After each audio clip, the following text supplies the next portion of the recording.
name is Celine Rodriguez, and this is my response for the Holocaust Testimonies discussion.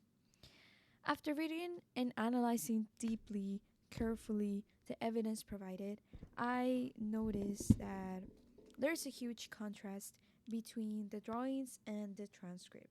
The drawings are a raw portrayal of the state the Jewish people were living in overall. Including the elements, the strokes, the style, the colors even. It just it just showcases the despair, the pain, the grief, this the this like hopeless scene of what they were experiencing, how they were having to drag lifeless bodies of out of a room with more lifeless bodies. It's completely horrifying. It's upsetting. It makes you feel uncomfortable. It makes you feel sad. And after analyzing this and then reading all of the admissions of what Rudolf Host did, it's it made me even get a little bit angry because how is possible? How can a person do this? Host admits to oversee the execution of 2.5 million people. 2.5 million people that he didn't mind uh, helping to murder. Basically, he describes that his role was to implement the final solution, right? To exterminate the Jews from Europe, as if they were a pest, as if they were nothing. He didn't mind admitting how they will dehumanize these people so bad that they didn't mind again of stealing even like gold teeth from the corpses. They didn't mind tricking them into thinking they were going to take a bath. No, not a bath. They would like all shower together just to make them enter a room and kill them all with gas. Because the methods they will use to murder these people are not even I can't even comprehend how can a person achieve this level of hatred, achieve this level of just simply dehumanizing someone this bad, to do this to another human being. It's really upsetting. It's really upsetting.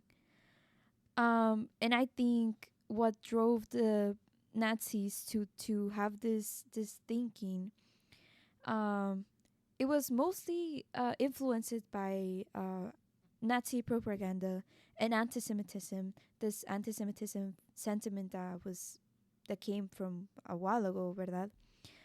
But besides that, I think it also played a big role, the nationalism sentiment, since they were supporting their own country, of course. And besides that, I think people sometimes they just follow what everyone else is following. If you see a large group of people thinking this way, you will want them to agree with you and accept you.